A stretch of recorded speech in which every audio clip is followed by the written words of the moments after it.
Good evening all, and very welcome to our end of year social event.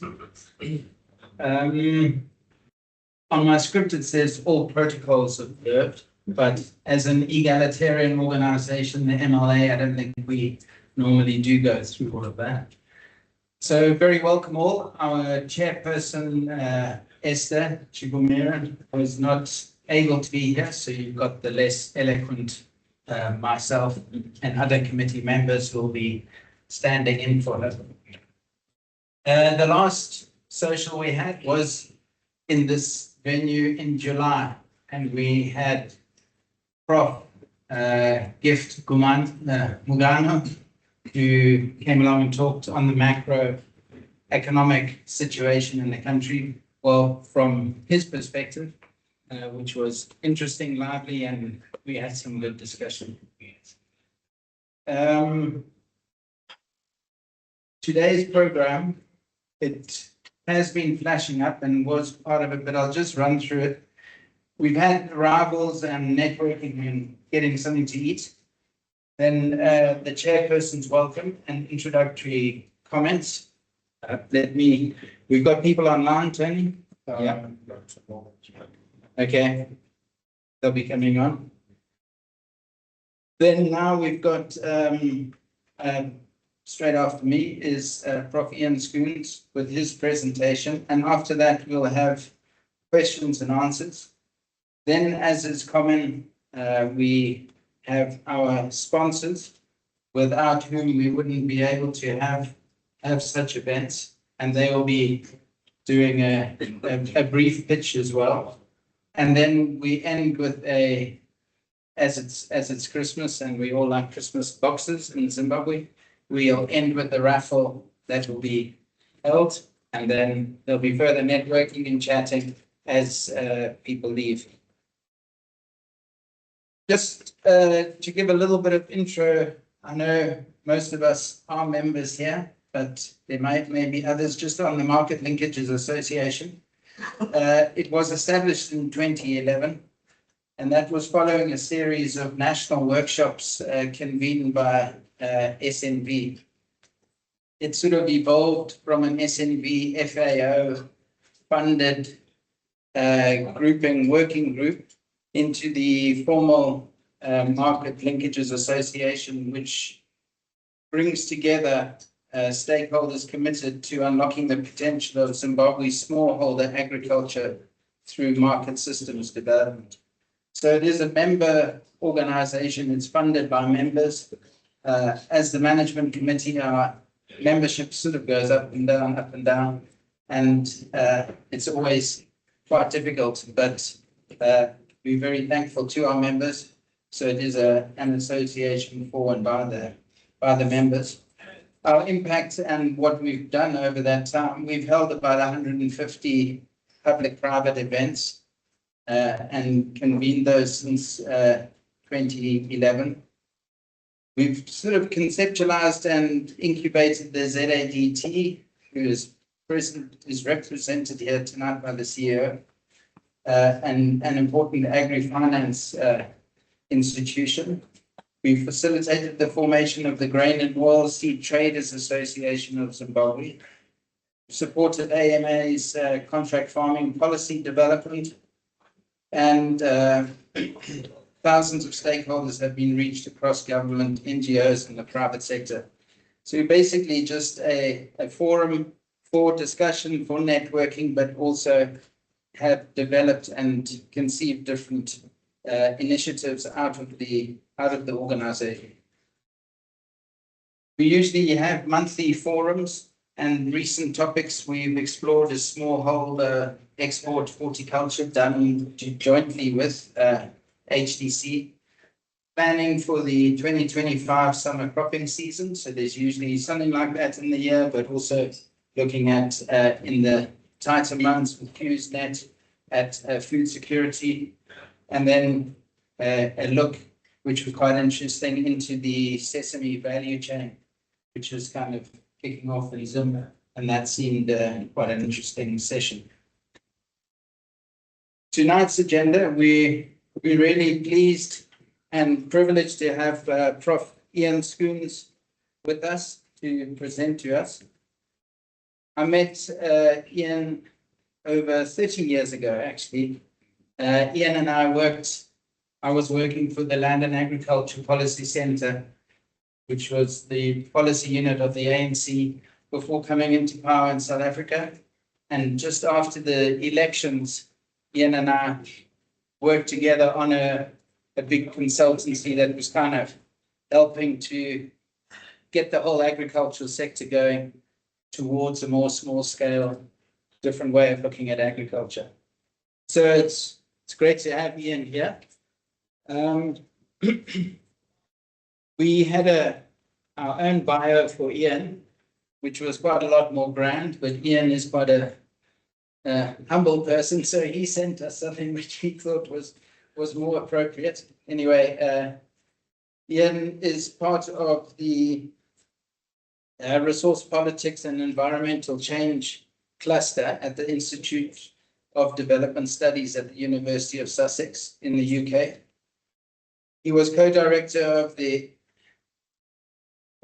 ESRC STEPS Centre at Sussex.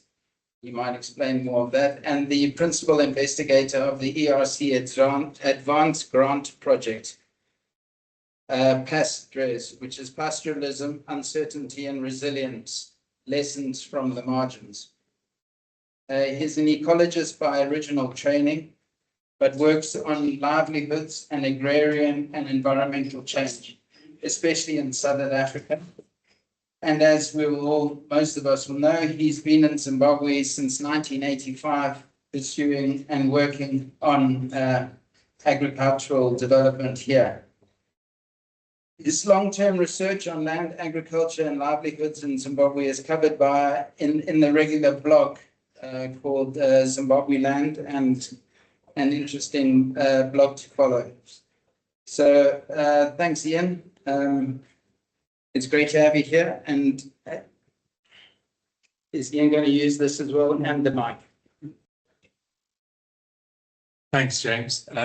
Yeah, you make me sound really old, actually, since we knew each other 30 years ago, and I first started working here 40 years ago. But anyway, it's true, I am very old. But hopefully I will be able to offer some reflections that will be relevant to, if I put this on right? I hope so. That will be relevant to the MLA debates that you're having. So you're going to put on my slides.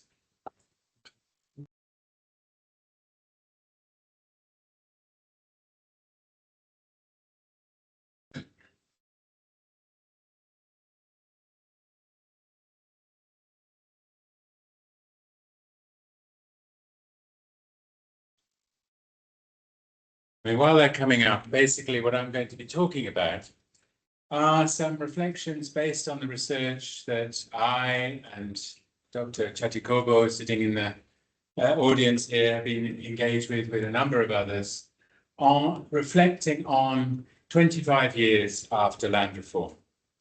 25 years after the 2000 land reform. And we're asking some very basic questions. What's happened? Where? How have livelihoods changed? How have local economies changed? And I think there are lots of implications in that research, which we're continuing to conduct in a number of sites, which I'll mention in a minute, with some fairly basic implications for rural and urban market linkages. Thank you. So next. So press that one. Yeah. Yep. So next. Great. So that's the title: Small Towns, Land Reform and Rural Market Linkages. So what's all of this about? If we're going to think about developing private sector or public-private sector activity within connecting smallholders and a variety of different private sector activities, we have to ask, well, where is rural growth coming from? And where is it worth investing? Very basic questions. And what's important to recognize that in Zimbabwe, land reform has reconfigured the economic geography of the country. So if the aim is to generate distributed growth through market linkages in ways that benefit many, more or less the ambition of the MLA, as James mentioned, I want to make the case for the need to refocus and focus in particular on land reform areas and the small towns that exist in those areas. And I'll try and explain why. It's because, in essence, these are new areas of agricultural growth that are coming from these land reform areas, particularly A1 land reform areas, the smallholder land reform areas, where there is surplus production and investment, both on farm and particularly in off-farm businesses. And with that, linkages to nearby urban centres. And what we've noticed, and you all from Zimbabwe, you know it, there's been a massive growth in certain small towns across the country. This urban growth is not in the usual places, the big towns, the big cities, but in small centres in the midst of what were once large-scale commercial farm areas, which in the old days didn't necessarily generate local growth in the sense that we're seeing now. So it's a new phenomenon, new economic geography, and one that we need to think about as we think about rural development and indeed urban development. The idea of creating urban centres within rural areas has been a long-running debate in Zimbabwe, as you'll know. And there have been the long dream of planners in this country that urban growth was going to link to rural spaces. The 1982 Transitional Development Plan stated that existing discrepancies in the ordering of urban settlements will be corrected by balanced investment in growth and rural service centres. The intention is to bring the rural population into close contact with services and markets, thus forging linkages with the national economy and stimulating the development of local markets with regional specialisation and a multitude of informal employment opportunities. 1982. What happened? The Department of Physical Planning, then a department in government, proposed a 7-tier hierarchy of urban development. Villages, business centres, rural service centres, district service centres, growth points, towns, and then cities. And this built on the attempts in the colonial era from the 1970s to create so-called African towns in African areas through the first early so-called growth points supported by the then Tribal Trust Land Development Corporation. Yet we all know the story of these growth points in many, many communal areas. They didn't grow. They weren't even points in many places. Growth just doesn't emerge from nowhere. It has to be generated. And this has also been part of the problem since independence of that focus on development efforts in communal areas. Now, I'm not saying development efforts in communal areas are a waste of time, far from it. There are important welfare and social protection goals that need to be met to meet people's livelihood needs in communal areas. But if you're interested in growth and you're interested in agribusiness and you're interested in developing the wider economy, you have to have places where growth is being generated that can be multiplied or linked. Now, the reason that we carried on focusing in communal areas, even after 2000, with this new economic geography, was in part due to so-called sanctions. The new resettlements were deemed contested areas by many donors, and people were fearful of working there. But it was partly just complacency. The NGOs and many of the government departments just carried on working in the places that they knew where they could work. It was a default. It's easier to work where you know and carry on there. I think this has been a huge missed opportunity. with huge amounts of money being pumped into growth points, service centres with no growth, and communal areas where there's no real prospect for long-term growth. I'm being provocative here, you may have noticed. So most communal areas are just in a way too poor to grow. There's not enough dynamic in the local economy to have the surpluses, the accumulation possibilities, and the investment possibilities that will stimulate even small-scale growth. As I say, fine for welfare and social protection goals, but not for growth, private sector development, orientated development. The result, I'm afraid, has been 45 years of failures of these planners' dreams. That 1982 transitional plan has not come into realization, even though it sounded great, as so many things did in the early 1980s. We need to just remember the basics. Growth generates growth. Linkages and multipliers cannot be planned out of nowhere. And this is why the land reform areas and their linkages to small towns are so important. So this is where we've been working, 3 different sites around the country. And we've been doing this research since the early 2000s and essentially tracking with about 1,500 households in different parts of the country, in 4 different districts, from the high potential Mburi district in Mash Central down to the dry livestock areas of Matobo, and in between the mixed livestock and agricultural areas in Gutu and Mashvinga district, although Mashvinga district is not shown there. What we found over this time, and it took a while to get going in the 2000s for a variety of reasons, were that the small towns in these areas were growing, and fast. There was massive growth of new shops, new services, new transport connections, and more. And we were working in different towns, in Warwi, in Chatsworth, and Mapisa, but also linkages to other towns in Mafringo and in Pandawana in Gutu. These towns were no longer the old service centres of white farming areas, where there was, if you remember that far back, there were a few bars, some accommodation for farm workers, but they weren't buzzing, humming, vibrant towns in any sense of the imagination. So things have changed.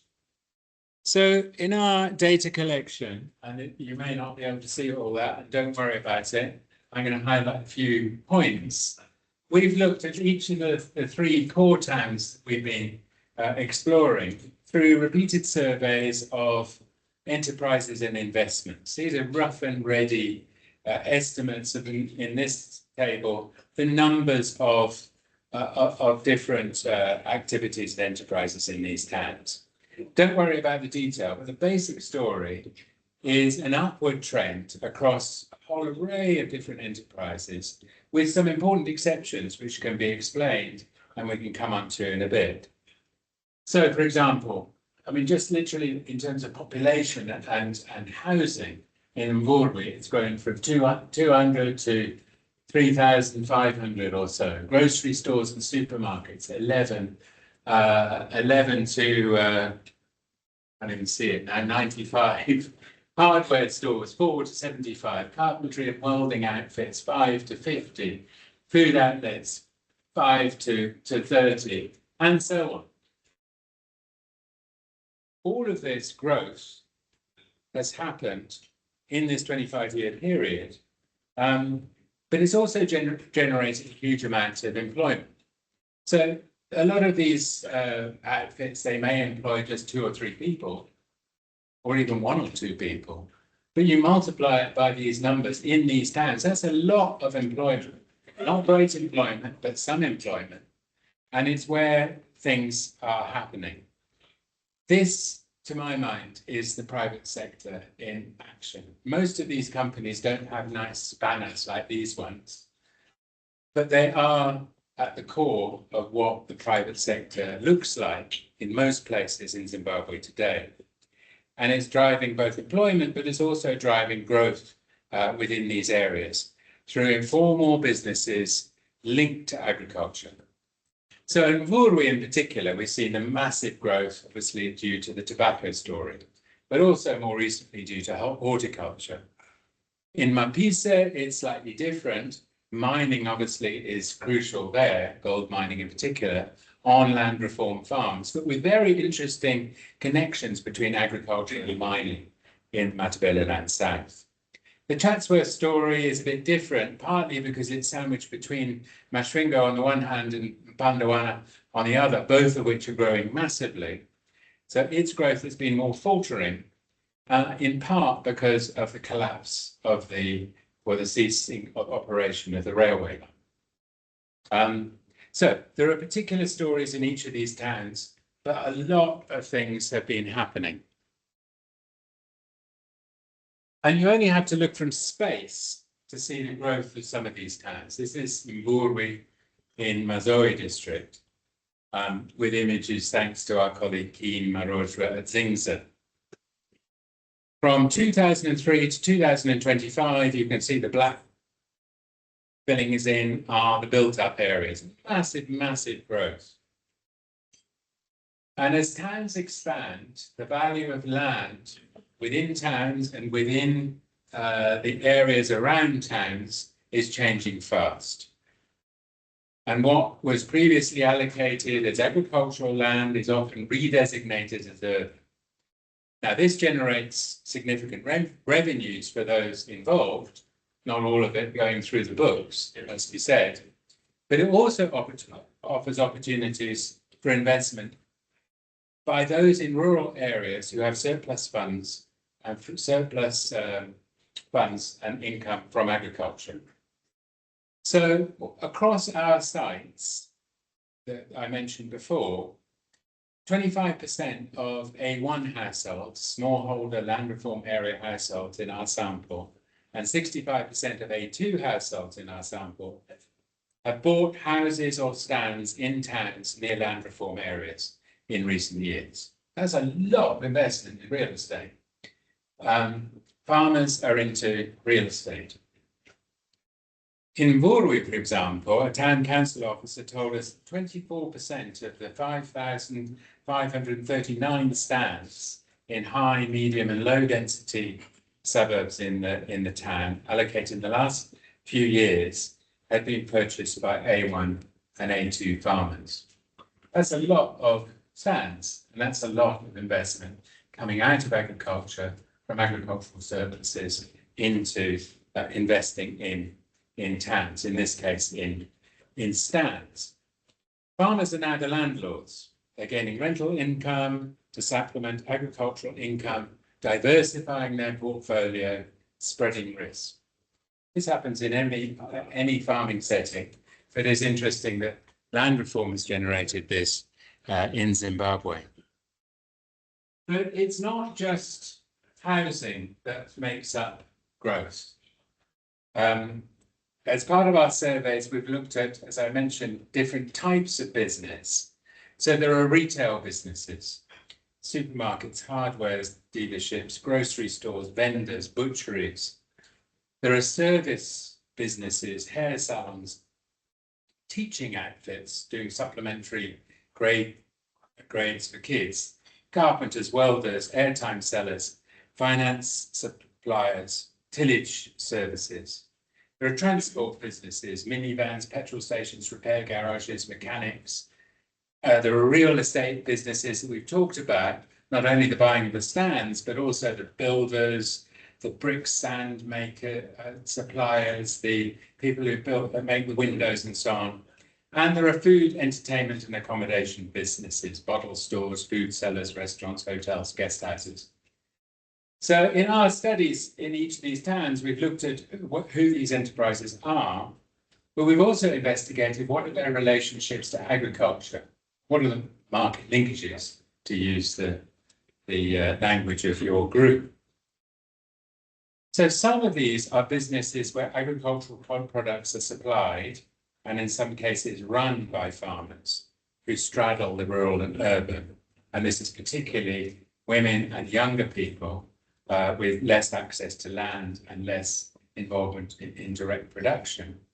So the whole array of retail businesses is crucial there, particularly ones associated with food and agricultural products. There are other businesses that support rural livelihoods, again, which may be run by farmers, often their children. So the whole array of tillage services and transport that make the production system in the A1 areas in particular tick are part and parcel of these small town businesses. And the others are sites for investment we've talked about already. The real estate, but also bottle stores and bars and accommodation and so on and so forth. We always stay in a very fancy guest house in Mburi, which is, for example, which is an investment of one A2 farmer. It's not that fancy actually, but anyway, it's quite fancy for Mburi. Anyway, it's much more fancy than it was when we started working in Mburi, let's put it that way. So we then wanted to probe a little bit more depth at particular enterprise across those 5 categories I mentioned before: retail, services, transport, real estate, and entertainment, and assess the proportional contributions of turnover from different sources. Now, these are businesses where, you know, there aren't books that you can go and investigate. These are businesses where it's incredibly informal. So we used a sort of participatory technique called proportional piling, where you give people 100 seeds and they allocate the seeds according to who are the proportionately the most important customers for you, to get an assessment of the degree to which these businesses are running out of the agricultural sector. Rough and ready, must be said, but lots of interesting discussions that ensued in the variety of businesses that we explored across those 3 towns. And we used seasonal calendars, another sort of simple participatory technique, to look at how turnover changed over time and how they managed their businesses over time, to look at the seasonality of demand from different customers. So these were fantastic discussions, and you can see some of them ensuing in this small workshop on the edge of Mburi here. So what do we find? Surprise, surprise, certainly in Mburi and in Chatsworth, farmers and indeed farm workers were by far the dominant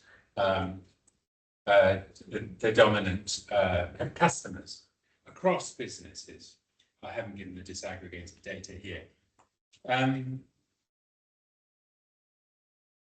In Mburi, the largest expenditures were focused on, say, buying stands or building materials. That was focused in the period around tobacco sales, not surprisingly.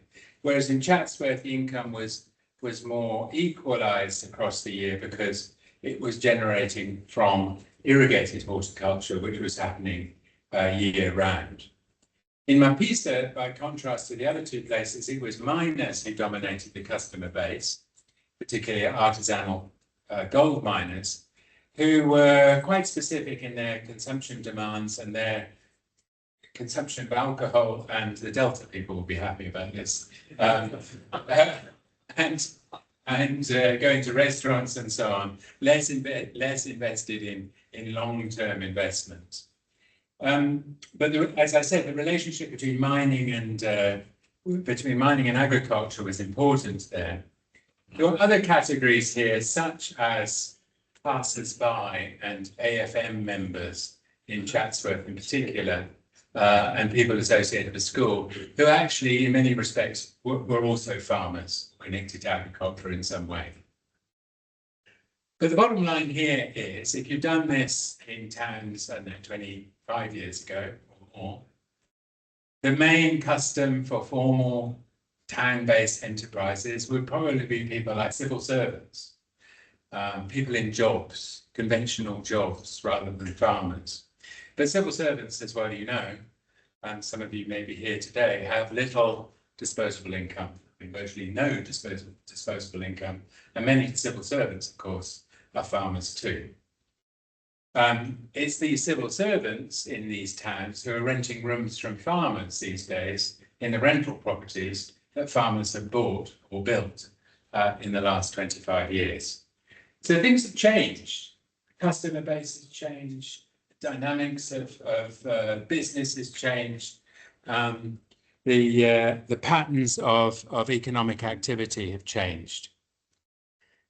And these also are reflected in changes within value chains. Another study we did parallel to this was to look at a number of different value chains. Maize, poultry and horticulture we focused on, but one could also include our studies on livestock in Matabeleland as part of this. But what we see is that there are large numbers of small businesses geared to multiple markets embedded in these value chains. It's what we call, well, not we call, other people have called the hidden middle. These are businesses that operate between production and consumption that make up the value chain. And there's a whole list of them here.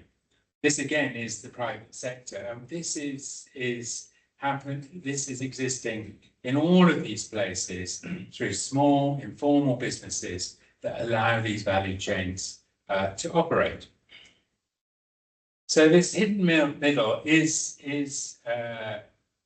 much more informal, it's much more web-like than a conventional chain, than the classic organized large-scale chains that we often read about. There was a very nice report put out by AGRA, the African, I can't even remember what the acronym stands for, based in Nairobi on green revolution in Africa, by a guy called Tom Reardon and colleagues.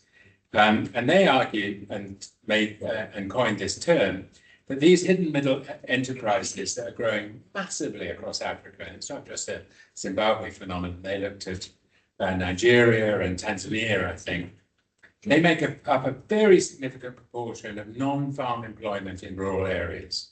And these informal systems also supply most of the food to towns and cities, and therefore are crucial for overall national food security. Yet, not only in Zimbabwe, they're almost completely ignored. So our research has tried to highlight these and highlight sort of make an argument for a regearing of our thinking about value chains.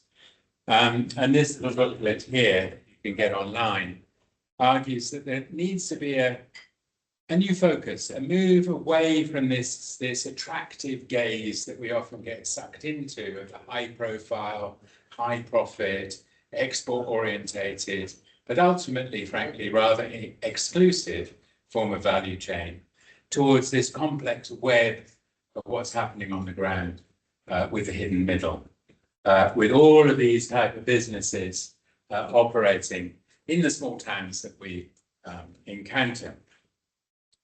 So James, I'm going to finish in a minute, but I want to draw a few things together before I do. So agriculture in land reform areas is an important driver of growth in these small towns and an important driver of growth in Zimbabwe as a whole.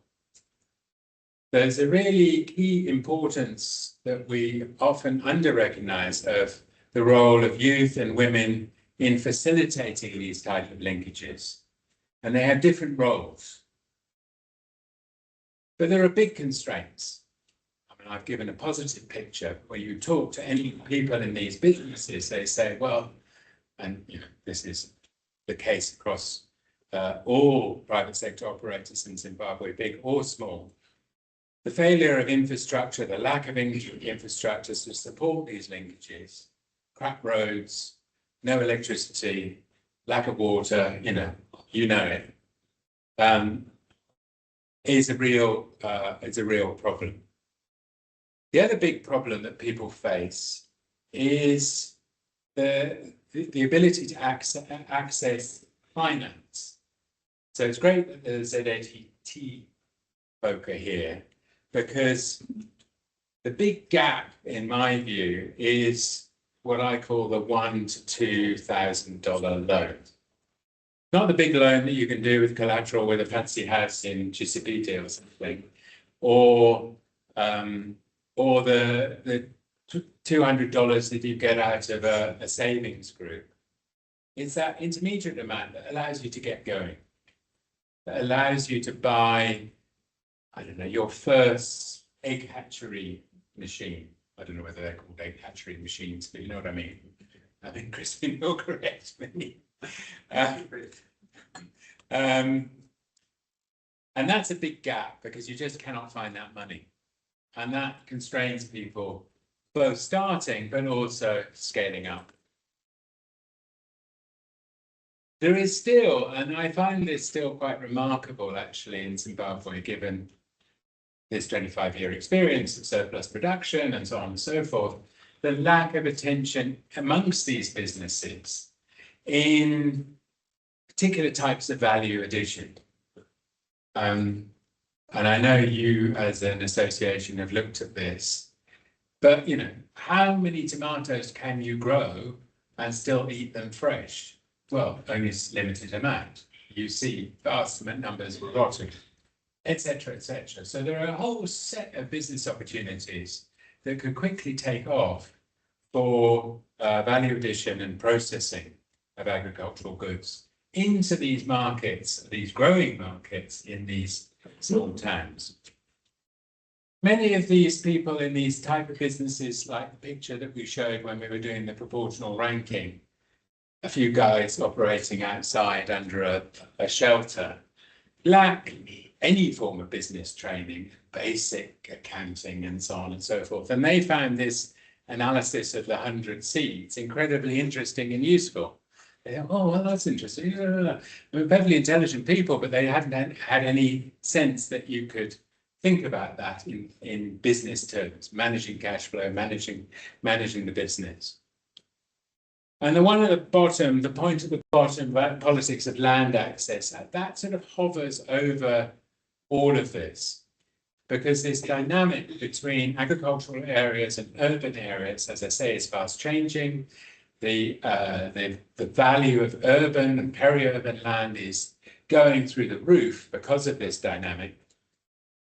And there is a lot of contestation and corruption, frankly, around land in those areas, and it's causing big problems around the governance of land in these rural-urban interfaces.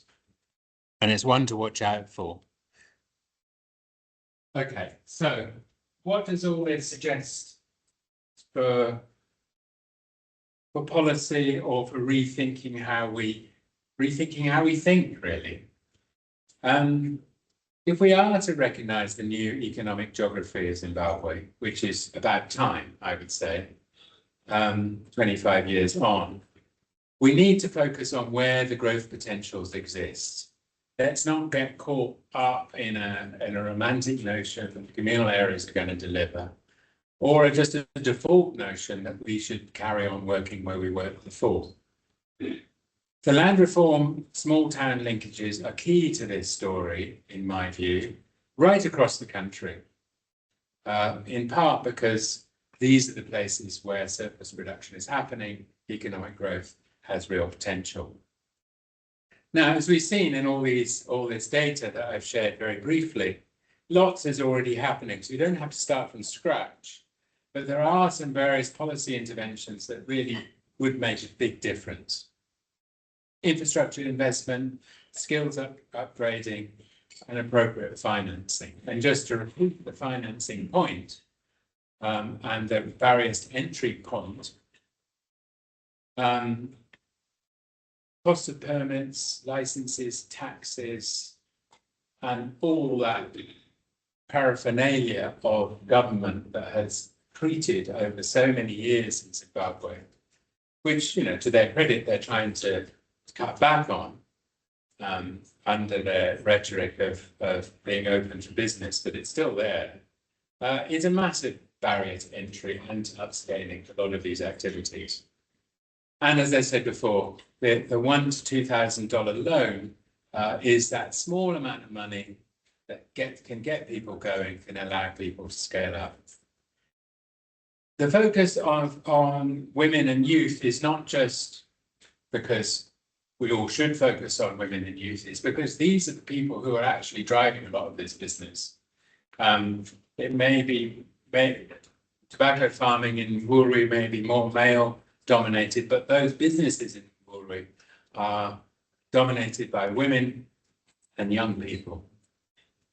These businesses linked to agriculture, often from the same household, people are operating in these different spaces, and it can and should, I think, offer more opportunities for value addition and processing.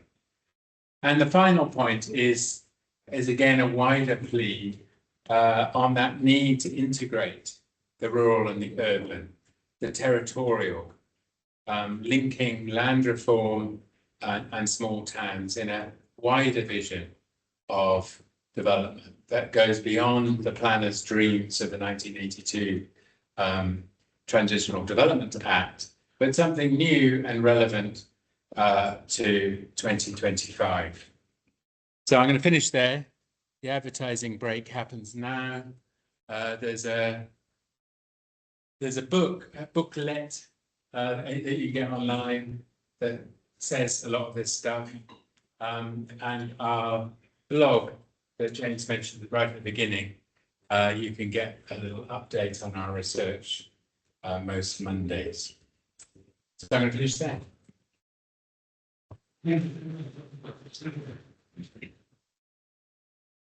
Thanks a lot, Ian. And we're going to go into a question and answer session. Yeah. So, Ian, I don't think you... I don't want to sit down. I'm going to get my notebooks. Yeah. And the way we're going to do this, I think, is just have some questions from the floor. Normally, when the first person asks a question, then others think, yeah, that's good, and there's some related questions. So what I'd quite like to do is take 1, 2, or 3 questions related, and then hand over to Ian. What we don't want to do, so please, can you keep your questions short and concise, and let's aim them at Ian's research and what he's been doing rather than making statements ourselves. So we would never dream of that. Yeah. Thank you, Matt. And then there'll be a revolving mic. So let's get going. I have a statement. Thanks very much, Prof, for that insightful presentation, particularly the Woolwich case study. It's quite pleasing that the farmers are benefiting, the small scale farmers. But my comment, it's not a question, Chair. My comment is on sustainability. If you look at tobacco and the level of deforestation that has happened, I think as the leadership, executives in this room, there is need to think outside the box and find out ways of making sure that tobacco production is sustainable. I've got a lot of passion in sustainability. Thank you. Thanks very much. Can I ask, yeah, because you're moving it, for whoever's asking a question, please can you state who your name and your organization, just so that we know? Yes. I wanted to keep that anonymous, but my name is Roland Morenwa from Delta Corporation. Thank you. Thanks, Roland. Thanks again. My name is Matt. I work for Dan Church. I was about to accuse you for forgetting the middle, the hidden middle, because I was a bit surprised when I saw you tracking that it was mostly service providers, retailers, but very, very few. I mean, you could argue a butcher, add some value to a food cow or stuff like that. Why haven't you been tracking, or maybe you have and you didn't show us the data, but why haven't you been tracking those value addition enterprises, the processing facilities? One of the biggest problems we're having as a continent is that we export our products unprocessed from our rural areas to our towns, from our towns to the global market.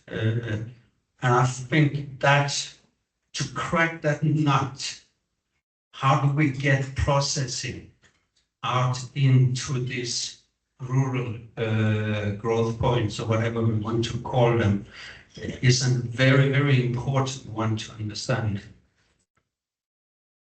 Thanks a lot, man. Let's go one more.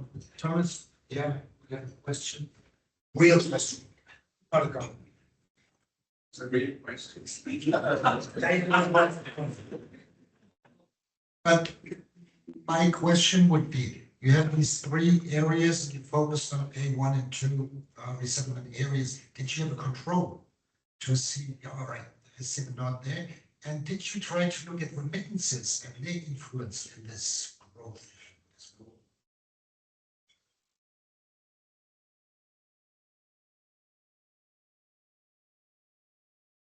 You want me to respond to this? Yeah. Okay. I mean, Roland, I couldn't agree with you more. Tobacco is an incredibly destructive form of agriculture if it doesn't have sustainability. Records and look at what was being discussed in what were then called the Umweltbericht in the 1940s. It was exactly the same debate. And white farming, in the end, managed to transform itself to develop food, woodlots and the rest. What's happening in Mburi, though, is a movement out of tobacco into horticulture. And there you have other sustainability questions associated with water extraction. The massive increase in irrigated horticulture in all our sites, but in Mburi included, reliant on small-scale pumps, Chinese-made small-scale pumps, extracting large amounts of water for irrigated horticulture. It's transformed the ability of people to produce, but again, it does have sustainability challenges. All agriculture has sustainability challenges, and we have to think about how to support agriculturalists to transform the way that they operate to reduce environmental impacts. And I agree. We do need to think outside the box rather than just banning people, which tends to be slightly the EMA response. We have to think about how to support people to be more sustainable.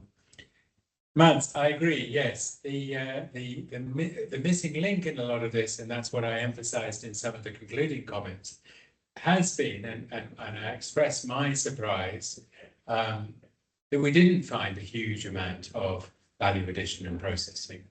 Despite this vast growth of production, yeah, there are restaurants, there are food sellers, there are butchers, there are people who make bits of biltong and things like that, but there's not a huge amount of agricultural processing beyond a bit of popcorn and a bit of biltong.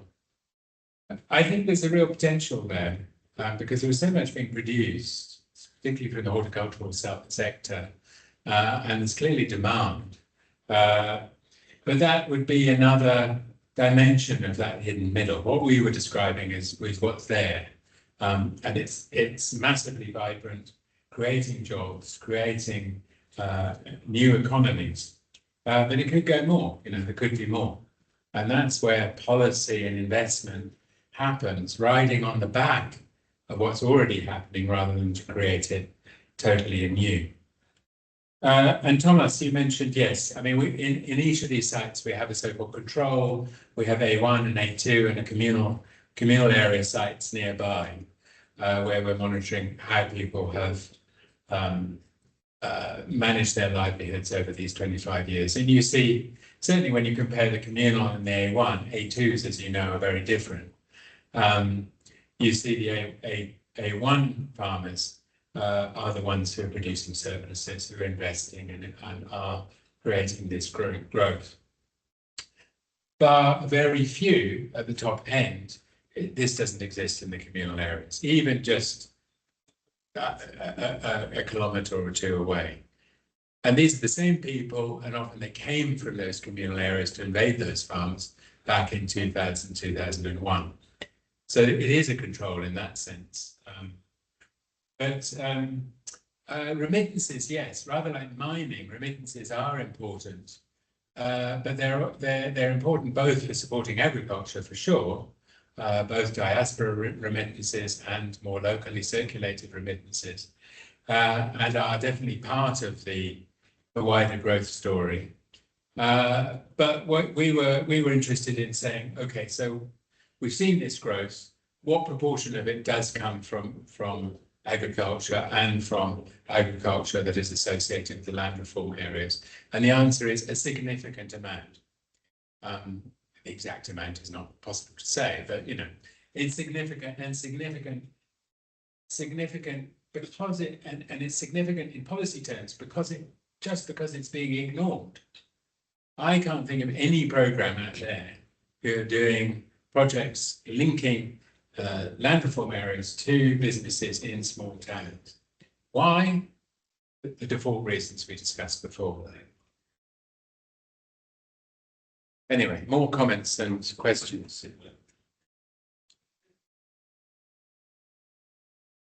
Thank you so much, Ian. My concern is Name and organization. thank you, James. I'm Elliot from Leeds. My concern with these small towns is the rate at which they are expanding. And some of them are expanding through illegal land sales. Yeah. You look at your Dema, you look at your Loboshara, there's no planning, there's no infrastructure in terms of the sewer, in terms of the water, and people are just building haphazard. And it looks like it's a temple. What is it that we are doing?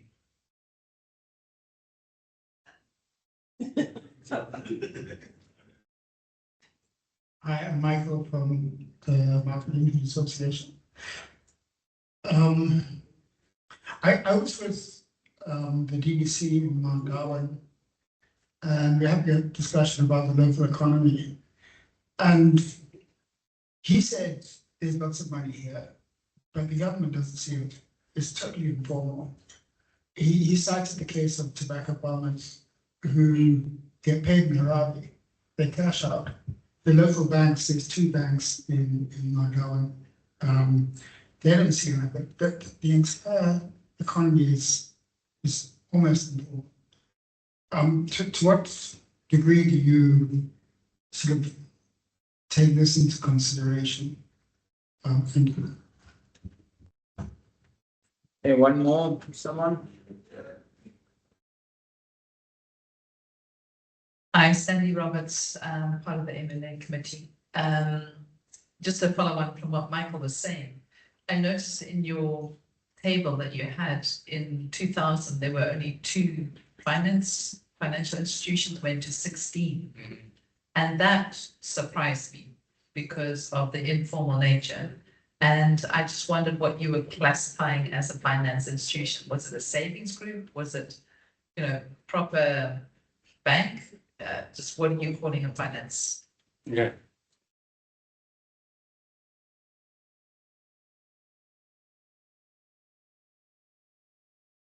Okay, yeah, great. Yes, Elliot, I mean, the expansion of these small towns is so rapid. You saw those satellite images. And as I mentioned at several points in the talk, this is causing land conflict, corruption, deals, and so on. And with that, a lack of infrastructure development and planning, I agree. The challenge, I think, though, is the RDCs often, are separated to the town councils. There's a lack of integration between towns and the wider rural spaces. And there's a lack, therefore, of wider territorial planning and thinking about how to integrate rural and urban spaces. So as these small towns grow, agricultural area, farmers and farms are being evicted, their land is getting redesignated. And in our sample, I can't remember how many, but quite a few, in Vurwi and in Masringo in particular, have had their lands reclassified with major consequences. Because it's those farms around small towns with small transport distances, easy access to markets, that were the ones that were really doing well out of this interaction.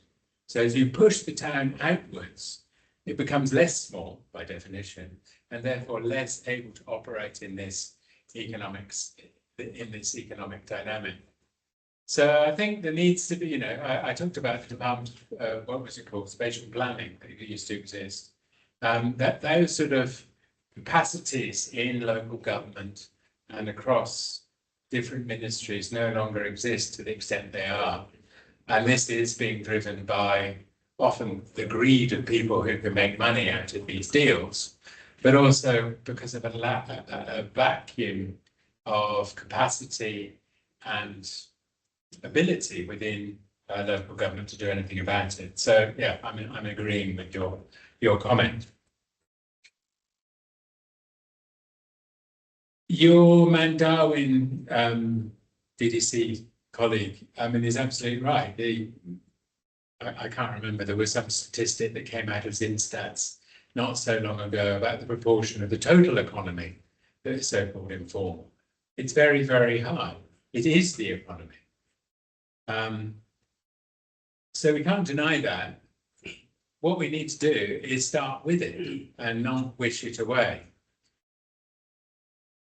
There's one reaction that often happens with states that confront informal economies, and we've seen this over many, many years in many, many places, is to try and force the informal into the formal. You tax, you legislate, you could try and control. But what you then tend to do is kill the informal. And what you then do by trying to create a more formal economy is kill the economy. So, I'm not saying that the informal economy is the ideal state, but what you have to do is develop systems of taxation, systems of licensing, systems of permitting, and so on and so forth. The regulatory and legislative framework around which the economy is structured in ways that doesn't kill the informal. You don't suddenly announce on TV that nighttime selling of clothes on streets is banned, as I think one minister, unnamed, did not so long ago. They're just stupid. To put it bluntly. You have to say, okay, what do we do next? How do we encourage people to upgrade? Okay, you go from a 2-person business to a 5-person to a 20-person to a 100-person business. At what point do you start pulling them into the formal taxation system? The whole array of so-called presumptive taxes that exist in this country, and it's not just this country, it's many, many other countries, which are attempts by the finance ministry to gain anything from anybody, if at all possible, often completely undermines the capacity of people to operate. But it also actually results in people taking backhanders, and you get a cycle of corruption in those systems, whereby to avoid that presumptive tax of $20, I pay you $5. It doesn't work. So we have to think more imaginatively about systems, licensing system, permit system that allows the informal economy to move towards a formal economy without diktats on TV or grand statements that the informal is bad. because that's where we are. Sorry, that was a bit of a rant, wasn't it?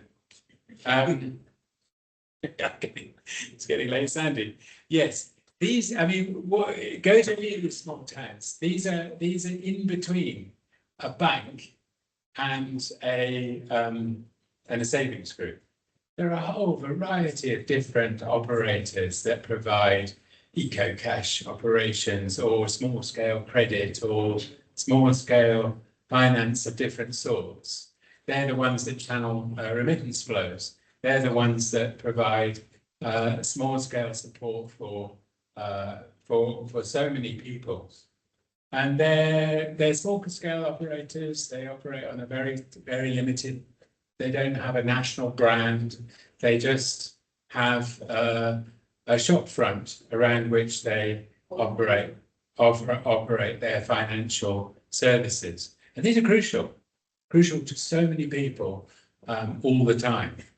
The main banks, as you well know, are very expensive to use and very inefficient, and they'll take your money at any moment.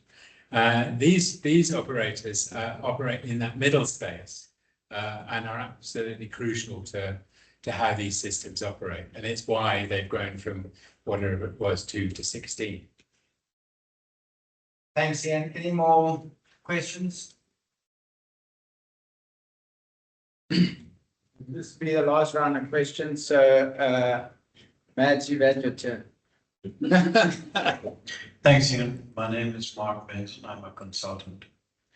My question relates to the funding, the funds that went from government to A1 and A2 farmers for presidential livestock schemes, cropping schemes, horticultural schemes, the whole lot.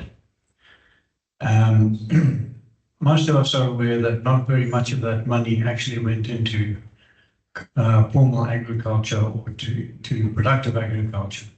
I'm just wondering if all of those people, or how much of those stands that were purchased in Namburubi and these other areas were just funds that were misdirected from the presidential schemes, or were they actually from farmers being productive and producing agricultural commodities, selling them, and then able to invest in these industries?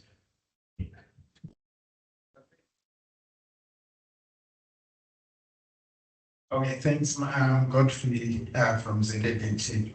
I think mine is just a comment. I got interested when you were talking about the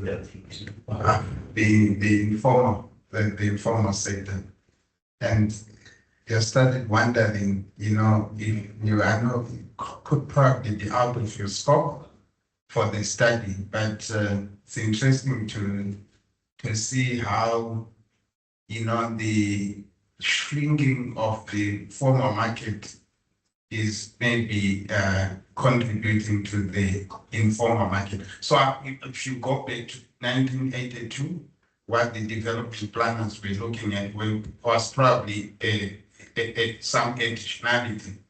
But what's happening now is probably that being created from the formal market.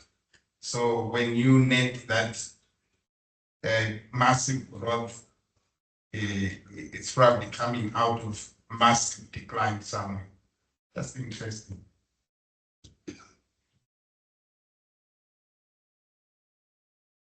I'm the national secretary with GO. In terms of the policy implications that you made reference to, you were very clear in terms of maybe women and youth participation, in terms of the linkages to agriculture, and also maybe participating in value chain development. But maybe my question is,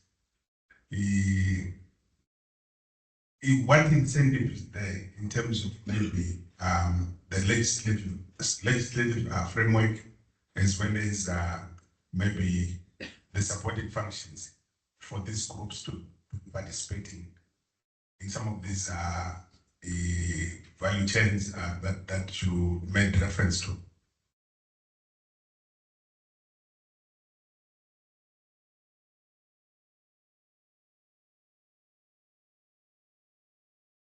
Yeah, I'm still Matt from DCA, and I did receive an event from the boss. I think I'm still DCA. It's a bit of a complex one. I wonder how to structure this question. I think this forum is actually quite good representative of the Zimbabwean economy in many senses. We have NGOs like myself, which are investing massively at the bottom society. That's maybe not politically correct, but let it be there. And then we have, you know, the seed cores, the big kahunas, but there's not much in the middle, the little middle, which I think is turning our economy into an hourglass. Is that what it's called in English? Shape, where the middle of the economy is bottlenecked, which means when Keynes want to make their peanut butter for the year, it's easy for them to go to Malawi and buy the peanuts there because they're already aggregated and they can get it in after the land reform. Keynes would have to deal with thousands of peanut farmers, where before they just had to deal with a couple of white farmers that had farms the size of smaller European countries in order to get their peanut butter going. So, you know, a lot of the middle of that economy now are what we call value chain parasites. They extract, they abuse the small-scale farmers. But we need that middle of the economy for aggregation, for primary processing, I think we all know it, eh? How have you made any thoughts around how to stimulate that middle part of the economy? Because there's very few investments coming into that. The top, yeah, they get the big money from overseas investments, internal investments, they can access credit. The bottom of the economy gets from NGOs, UN, etc.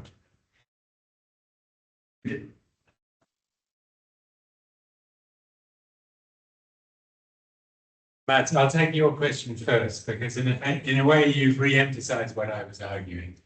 That this middle, this huge array of small businesses that are happening, that are growing in new places, new forms of agriculture, are being almost completely ignored. They're being ignored by the NGOs because they don't fit your criteria for being the poorest of the poor, and because they're in land reform areas. They're being ignored by big capital and those who want to invest because they want the easy fix, aggregated solutions. It is a problem, but I don't think, I think the vibrancy and the potential is really there.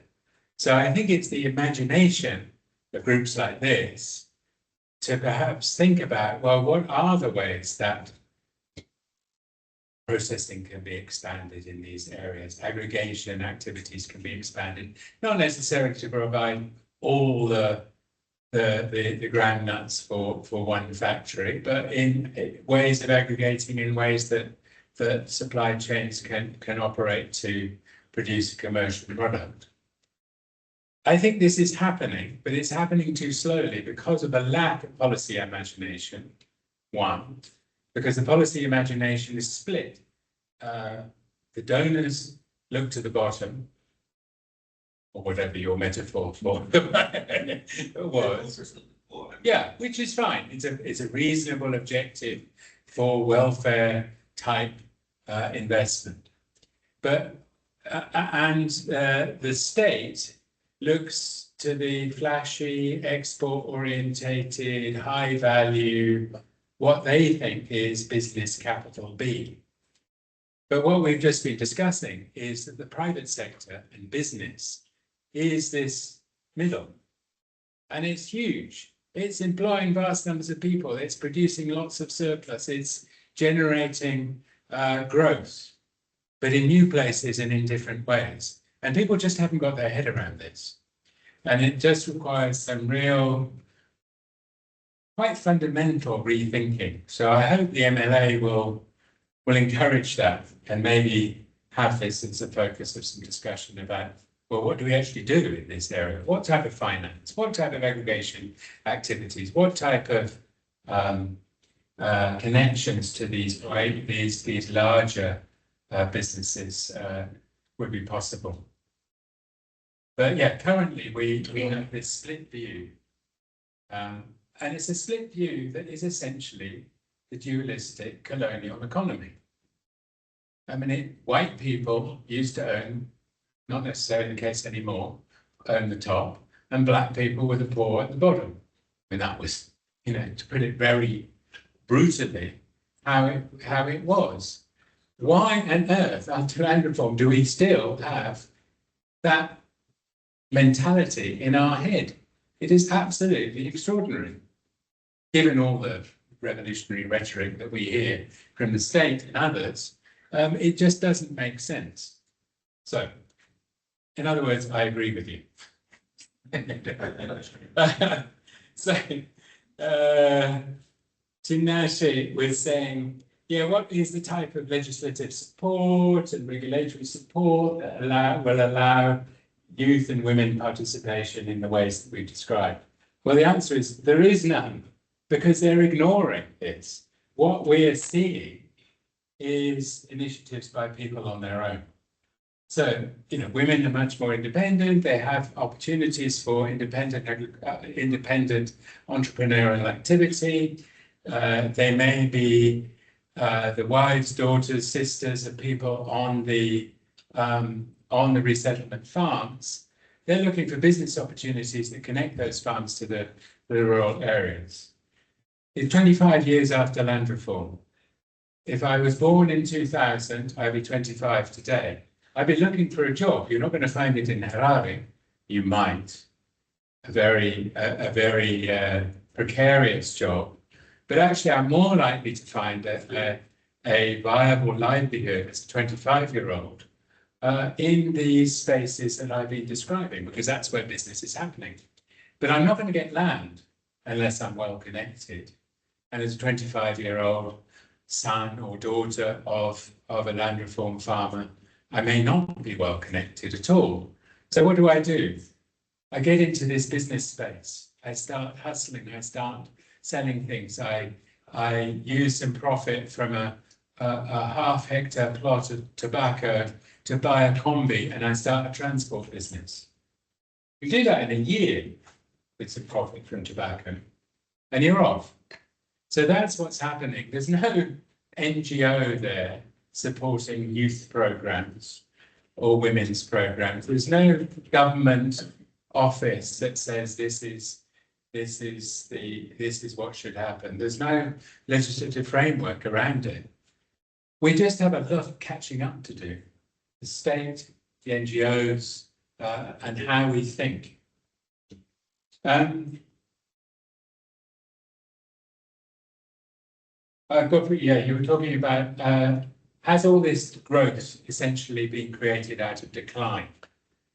The answer in these small towns is clearly no, because beforehand, these towns were small. I mean, if you went to any of these small towns in the 1980s, they were very sad places. There were exploited farm workers who were able to get a bit of masese, beer, buy some sugar and salt and bread occasionally, and go back to the compounds. And then there was probably a country club somewhere nearby where the white farmers hung out. And that was about it. These weren't really towns. These were service centres for an exploitative form of white agriculture. These spaces have been changed because of the economic geography. So what's changed in these towns? The businesses that have declined are the ones that supported white agriculture. So the bigger banks, for example, have declined. The number of sort of Stanbic or Barclays, I don't know what banks exist anymore, because I don't go to them. I'm part of the informal sector. But you know, the sort of official banks closed shop. And what took over? The type of informal, smaller finance suppliers that we were talking about earlier. The other things that closed down were some of the very big hardware stores, the ones that supply big agri-equipment. These days you can buy Chinese agri-equipment in very small shops, which might also sell Coca-Cola and bread. I mean, this is how it works, and this is the new style of business in these towns. What I think the growth versus decline has happened is geographically. I mean, go to First Street in Harare. When I first came to Zimbabwe in 1985, you went to First Street. These days, there are a few vendors on the pavement, but there's no business in First Street. That's what's declined. And it's a reflection of the restructuring of the economy that no doubt you were talking about in the last session. The final question was from Mark. I mean, the first question, but my final answer was from Mark as to whether what we're actually seeing is a recycling of patronage money from the state. The answer to that is simply no, because the vast majority of this economic activity has been generated by agricultural surplus and the generation of profits out of farming. That's not to say that some of these presidential schemes didn't provide income for individual people at certain times. But in our surveys, despite all this sort of political focus on these schemes, actually remarkably few people benefited from them. It was a very focused, targeted form of patronage, command agriculture. Presidential input schemes are slightly different because that's Fumbudza type things, and that's much more distributed. But that's not so relevant in our study areas. But the command agriculture, command livestock, all those schemes that came, and before that, the mechanization scheme that Gono sponsored in those days, in whenever it was, mid-2000s. The number of beneficiaries is actually remarkably small. Patronage is concentrated, which is why patronage exists. Patronage is concentrated on a very narrow group of elites. And most people, if you have a discussion of command agriculture, people say, that was just a complete bloody waste of time. I spent a day and a half at concession queuing for a half a bag of fertilizer. Was it worth it? No, it wasted a day of my productive agricultural time. So yeah, there's a narrow slice of very big chefs who benefited from that. But most people have just got on with it. And what's happened is driven by agricultural growth. In the case of Mburi, particularly tobacco, and now horticulture. In the case of Matobo, livestock production. In the case of both Gutu and Masringo, a combination of maize and horticulture, really driving surplus growth that's allowed people to get into these investment opportunities.